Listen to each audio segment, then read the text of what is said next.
Hello, and welcome to another episode of Your Best Unleashed. I am your host, Stephanie Jackman. I want to thank you for taking this opportunity to join me today for another exciting episode of Your Best Unleashed.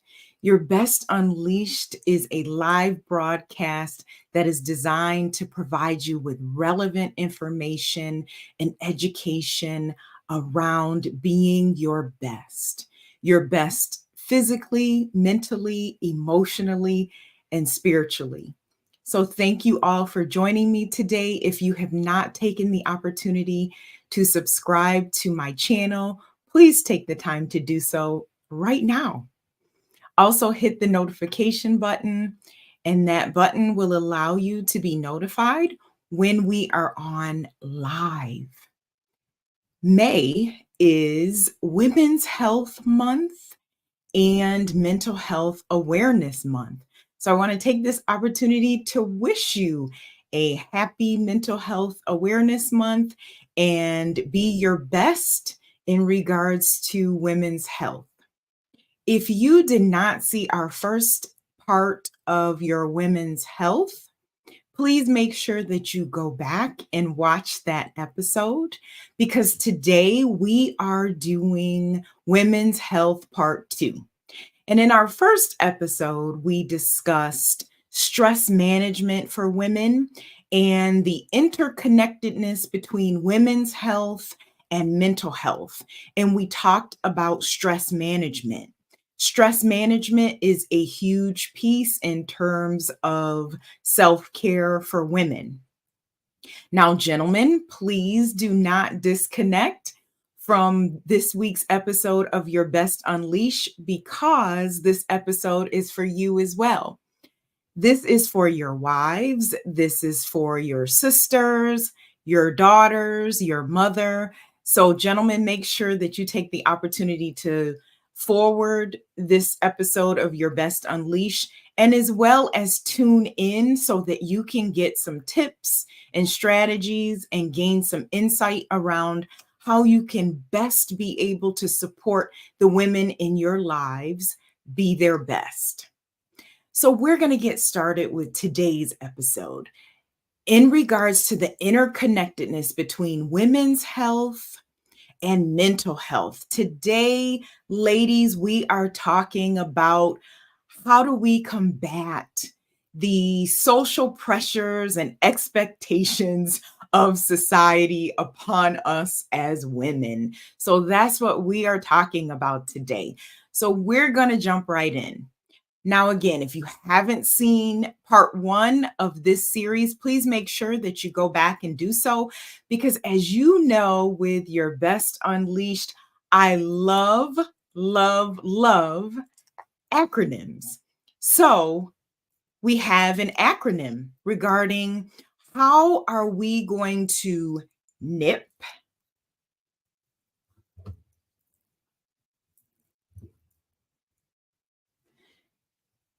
stress in the bud.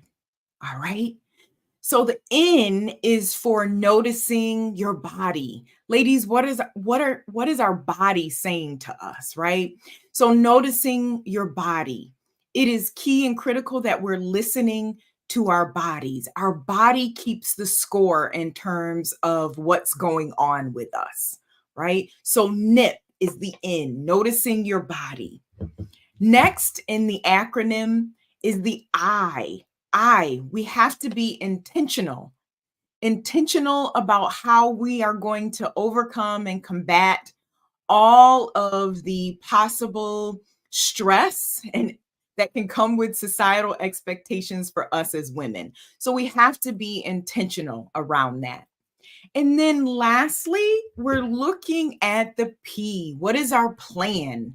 What is our plan in order to be able to overcome societal pressures and societal expectations for us as women? So for today's episode, we are going to highlight the I in terms of giving you intentional strategies around how to overcome and combat the stress. And P, what's the plan? All right. So the plan is how we think, how we act, and how we be. So we're going to jump right into that. Okay.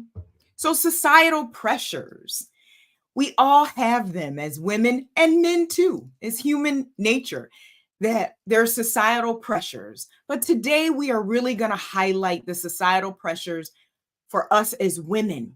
Societal expectations and gender related stressors on how they impact our mental health, how they impact our emotional health, how they impact us spiritually. Oftentimes, when we're talking about expectations, we're talking about how do we manage our careers? How do we take care of our families? How do we raise our children? How do we take care of our spouse? Are we looking to climb the corporate ladder? Will we be a homemaker or will we stay at home? Will we work part time? Will we work full time? Will we work outside of the home? Also, we're looking at how do we climb that glass ceiling in corporate America? Also, we're looking at the impact and the implications of social media. What are those expectations? And how do we filter the expectations around social media as it pertains to lives that look so perfect and have been created and curated by others? And how do we fit into that? How do we meet those expectations? Okay. That's some of what we're going to be talking about today. So we're constantly battling and comparing and looking at all of those things. All right. So let's jump into that. Ladies, if we are not careful, if we're not careful and we succumb to the pressures of all of those things that I just mentioned, that's just a small portion. If we subject ourselves and succumb to that, what we're really looking at is the possibility of becoming very anxious and overwhelmed, right? Because perhaps we're saying, I'm not good enough. Or we're comparing ourselves to what others are doing, what others look like, what they have, what we desire. Okay, so we're looking at anxiety, we're looking at the possibility of depression. Okay, we're saddened because their lives look so perfect and so great. When in actuality, if we're honest with ourselves, we all struggle. We all have those dry seasons, right? And so we have to be mindful of that.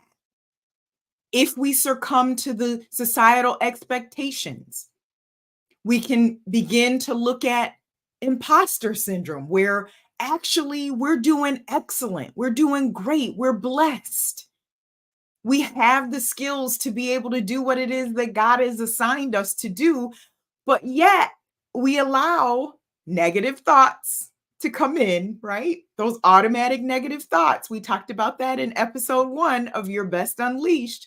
We allow those automatic negative thoughts to come in and overtake us and tell us we're not good enough or the skills that we have are not adequate enough. When in actuality, the reality is what we're doing and the skills that we have, we're doing great.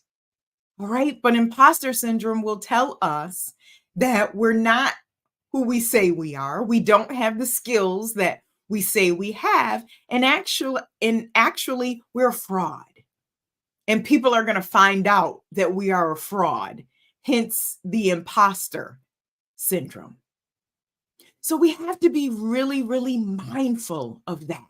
The other piece that we need to be mindful of is so dependent upon seeking other people's approval. That what we're looking to do and what we're looking to accomplish in our lives and what we prioritize is based upon what other people desire for us to do. It can be our parents, it can be our spouse. Again, it can be societal expectations. But what do you believe? What does God say to you? What do you value? What's important? And what's the priority? And what's the passion and the purpose that God has for your life? When I was growing up, I tell you, I really thought that I was going to be an attorney. And that's not the path that God had for me. He took me in a total different path. And I'm thankful and I'm grateful for it. Okay. So again, societal expectations will say to you, well, you're supposed to be at home raising your children. You're supposed to be at home while your husband is out working. And I know many households at this point to where the wives are the breadwinners and the husbands and the fathers are actually raising the children. So it's key and critical in terms of being able to be aligned with what God has for you and your household, right? So looking at those expectations and not being succumbed by what society says. Another way that we can be succumbed by that, again, is feeling like we don't have any control. So as a result, we're going to exert and exhibit control over our lives. So we got to control everything. We have to be involved in everything. When in actuality, I've said this in many episodes of Your Best Unleashed, ladies, gentlemen, we really don't have control over anything. God has control over it all. We can do what we can do, but the end result, He has control over. So oftentimes I will meet with individuals that are like, Stephanie, this isn't going the way that I want it to be. This isn't going the way that I desire for it to be. And oftentimes I will ask them, well, have you just surrendered it over to God? Or are you trying to control it? And that's a question that I want us to ask ourselves. Oftentimes we don't leave room and extend ourselves grace. Grace is key. Extend yourself some grace, ladies. Okay. Many times when we feel like we don't have control, we exert control in other areas of our lives. So oftentimes we're eating, okay? We're over consuming in food, right? Food makes us feel good. I know food can make me feel good. What do I mean by that? Again, you all have heard me say I love chocolate. There's not a chocolate chip cookie I've met that I don't like, right? So oftentimes when we feel stress, we may overeat. I may overconsume with the sugar. Other times when we feel stressed, we may undereat. I may eat a lot of carbs, a lot of bread, a lot of pasta. Why? Because that gives us the illusion of being full. It makes us feel full when there is a void there. Okay, so we need to be mindful that we're not succumbing to societal expectations. All right, so let's talk about how we can be intentional and what the plan is. What's the plan? All right, so I am going to give you 4 strategies around how to combat and overcome societal expectations so that from a woman's standpoint, we're not moving into so much distress and emotional suffering. How many of us can be honest with ourselves and say that a lot of our suffering is often self-induced because we have the desire to want to have it all? We can have it all, ladies. We just can't have it all at the same time. So if you have little children in your home and you have toddlers, that's going to look different in terms of what you're doing outside of the house, as opposed to if you have a senior in high school. That's going to look different. Okay. It's going to look different in terms of our career trajectory if we have little kids in the household, school age children. It's going to look different if we're sitting and serving on boards and volunteering. If we're doing a lot of church ministry, if we have little children, perhaps this isn't the season because God wants us to be able to take care of home as well. If we just got married, are we busy on boards and volunteering, and or are we at home cultivating our marriages, spending time with our newborn children? So all of those things we have to keep in mind. We may have to defer pursuing that additional degree. Why? Because there's some things that may need to be taken care of at home. There may be a downsize. There may be some challenges in terms of household income. So we need to look at those things. Or are we going back to work and we're hiring a nanny? Or we have the support of grandparents to be able to help raise our children. All right. So we have to be intentional and give it thought and seek God in terms of, where do you want me to be in this season? All right. Again, we can have it all. We just may not be able to have it all at the same time. All right. So, first, number one, how are we being intentional and with a plan? Let's set boundaries, ladies. Oh, that's the big word, the B word, setting boundaries. Now, I love boundaries. No one has ever passed away or passed out from saying no. And what are boundaries?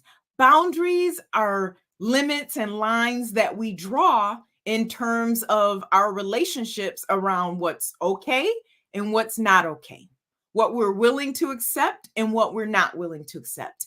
And oftentimes when people hear the word boundaries, it's startling for them, because basically what it is it's going to help create some definition to the relationship, meaning that it can start here, we can go this far, and it creates safety, it creates trust, it can define expectations.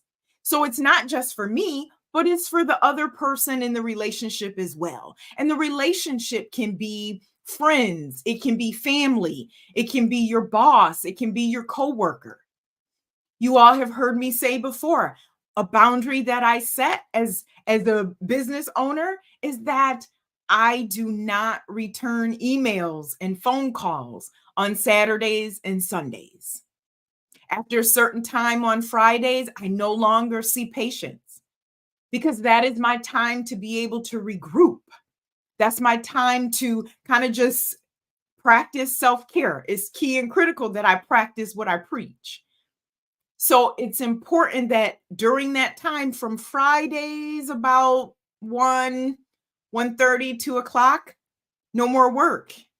That's that time that I begin to move into the weekend and look at what's on the agenda for the family. So setting boundaries is really, really key. They again establish safety, they establish trust. Let me give you some examples of boundaries. Physical boundaries, right? Our space, our personal space, how intimate you are with your husband or your wife is going to look different in terms of physical proximity of what that looks like with your boss or your coworker. A big boundary for myself is time. It's really key and critical that people in my life respect my time. Time is very important to me. Okay, if you're chronically and consistently late for my personal life, I'm going to set a boundary in terms of, if I was going to spend 2 hours with you and you come chronically 20 minutes late, I have now created a boundary to where we're going to spend an hour and 40 minutes. That's a boundary for me.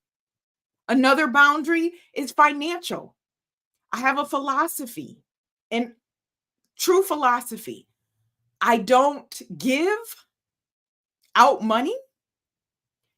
I don't give what it is that I'm expecting, that in terms of, if I don't give the money to the person, I don't expect it in return, in terms of, I don't loan what I can't give, excuse me. That's what I mean. I don't loan what I can't give.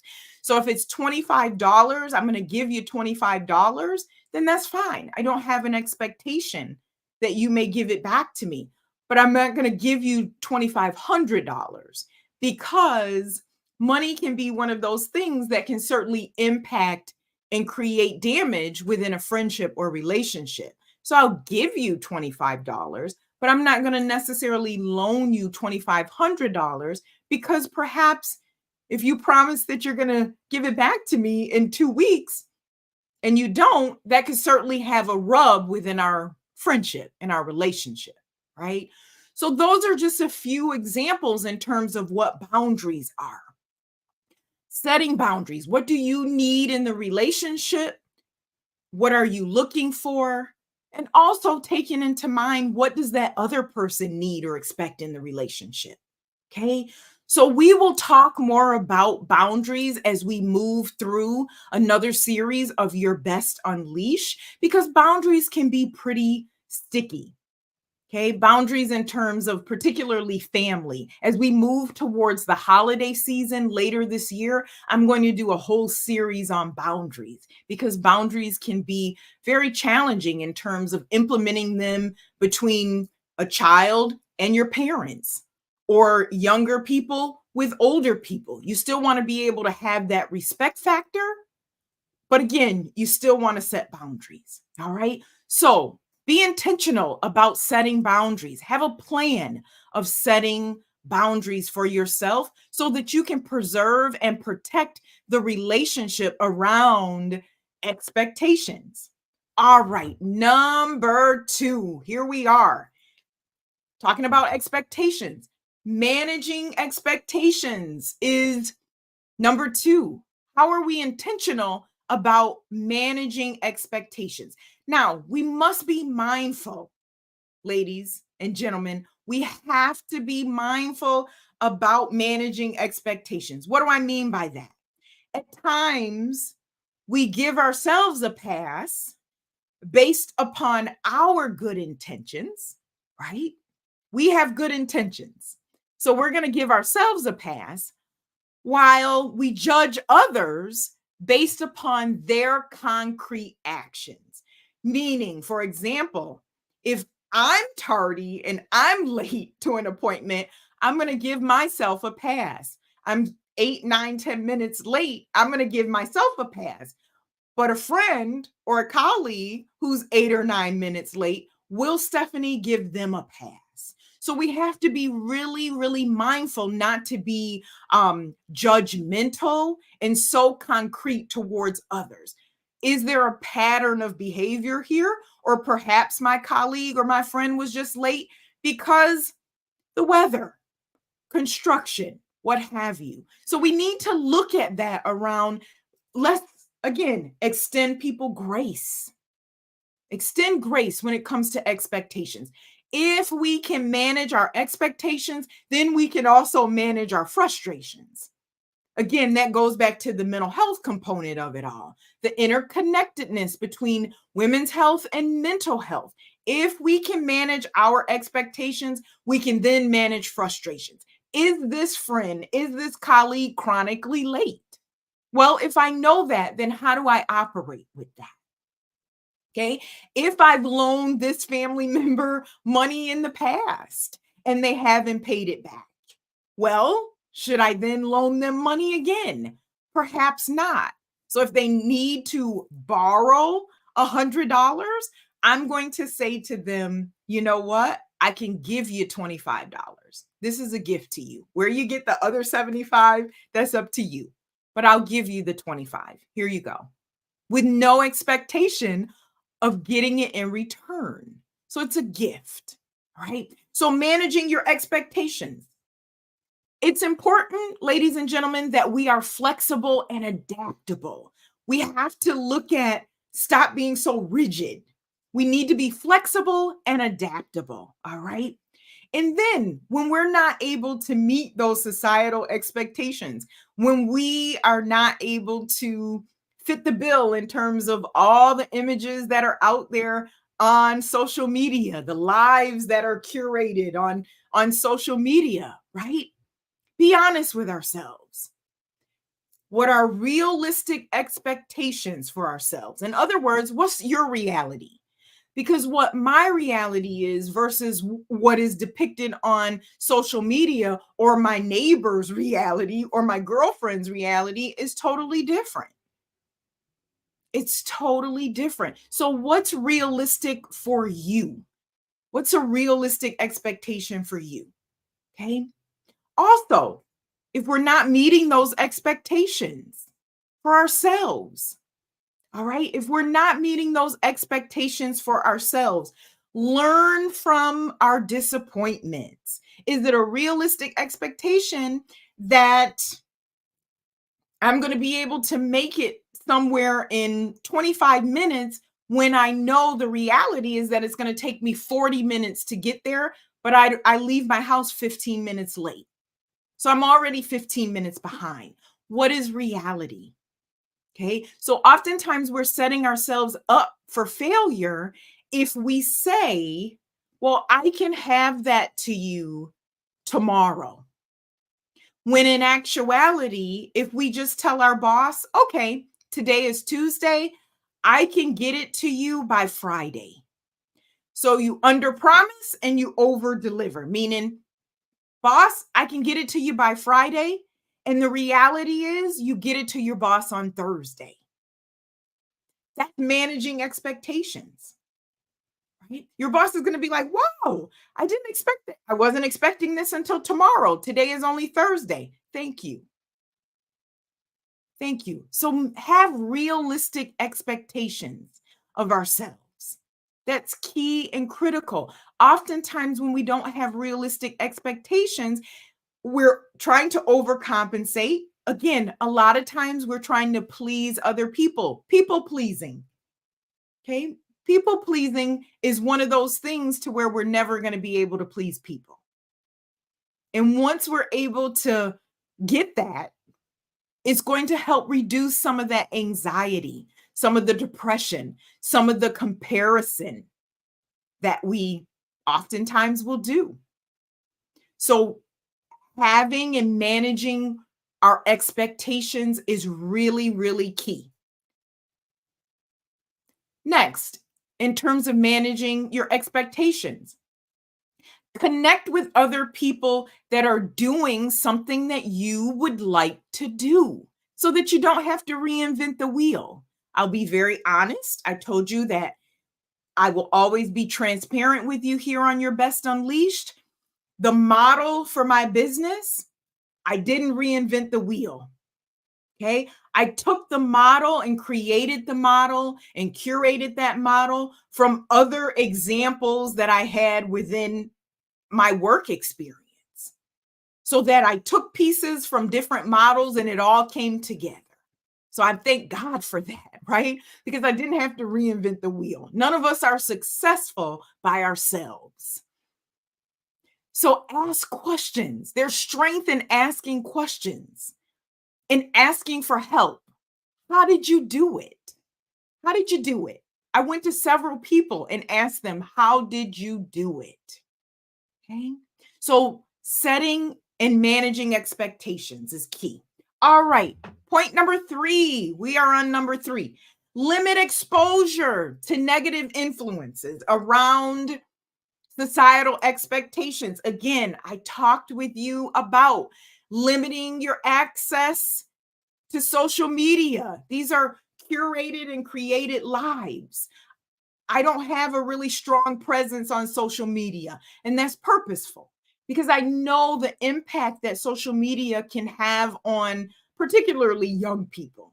Your Best Unleashed is designed for 18 and over individuals, but for those of you that may be watching it that's under the age of 18, social media can have an impact on you to where it's really around, perfection. This is the food. Look at this beautiful meal that I'm eating. Look at this beautiful vacation that I'm having. But what about the other side of life? There's another side. All right. So limit exposure to those influences that are causing some of the feelings of imposter syndrome, some of the feelings of comparison and not good enough. You are good enough. You're better than good. You're great enough. There's nothing that you can't do, ladies. But again, we just have to be mindful of, are we attempting to take on too much at one time? Okay. If we are setting and implementing boundaries in our relationships, it is key and critical when we're talking about limiting the negative influences of people trying to guilt trip you. Okay. Be mindful of people trying to guilt trip you. Oh, you know you want to do it. Oh, you know you want to come. Come on, you're just going to come. Once you get there, you'll be fine. You're going to have a good time when you've already set the boundary of, no, I'm not going to go. Or right now, we can't afford to do that. I just don't have the time. My kids have something else going on. So be mindful of individuals that are in our lives that are trying to guilt trip us to do something, even, dare I use the word, manipulate us to do some things that perhaps we don't want to do. But because we're so inundated with societal expectations, or again, wanting to meet an expectation that, well, if I just go for a little while, or maybe I can do it, when in actuality, perhaps the Lord is saying, no, that's not where I want you in this season. So keep that in mind. Let's keep that in mind. Then we want to challenge those societal norms, meaning choose what aligns with your beliefs. Choose where God desires for you to be. Okay, just because it's popular doesn't mean it's for you. Just because it's popular doesn't mean it's right. Just because it's popular doesn't mean that's where God desires for you to be. Right? Lastly, here we are. Last, resist burnout through self-forgiveness. This one is really, really key, ladies and gentlemen. Self-forgiveness. Forgiving ourselves. All right. That is really, really key. Forgiving ourselves. I talk about this in Your Best Unleashed in previous episodes, where perfectionism is rooted in fear and anxiety. None of us are perfect. Again, extend yourself some grace, allow yourself some room for error, and acknowledge those errors. Acknowledge them to yourself first and foremost. Acknowledge them to God. God already knows. He already knows. Perhaps he had already told us. He said that to me on several occasions. Stephanie, I told you not to do that in the first place. I told you that's not where I wanted you to be this season. And again, he allows us free will.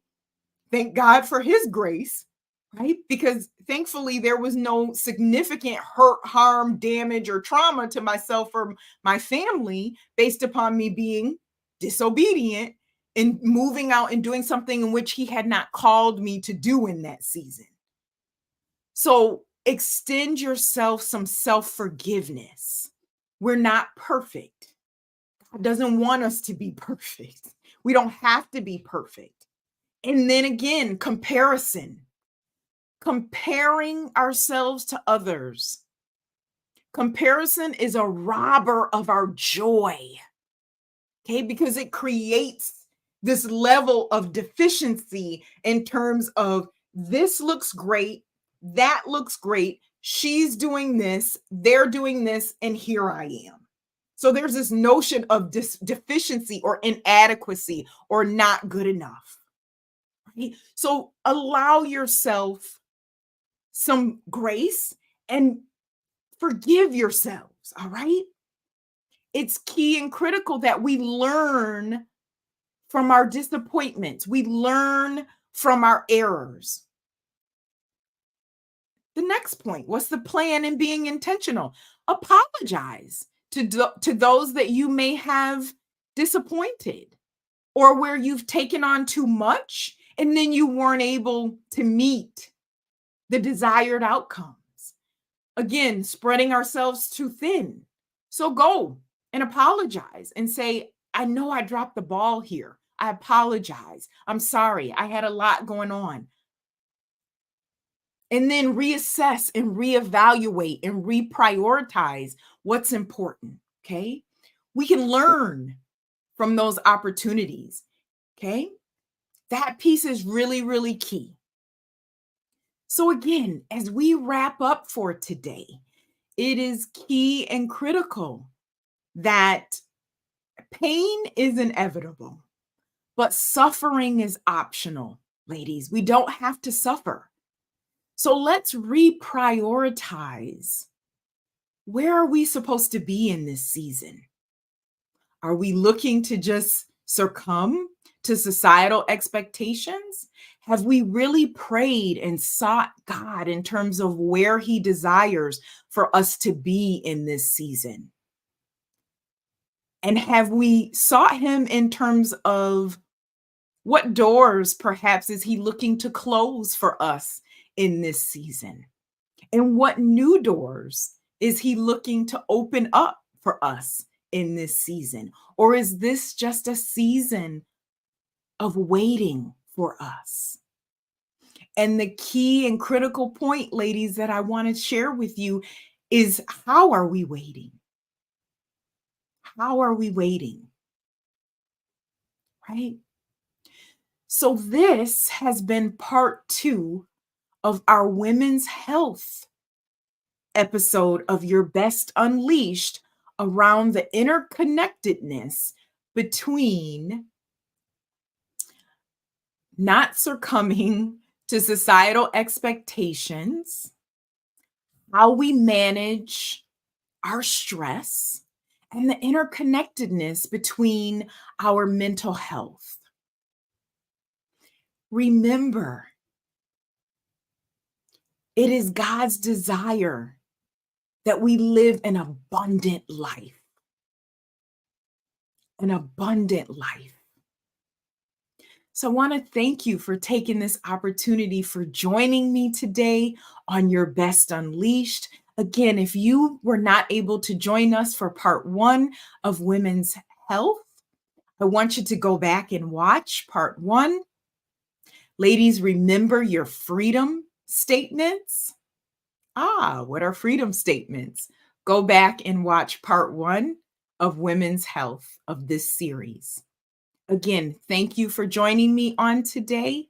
Happy Women's Health Month and happy Mental Health Awareness Month.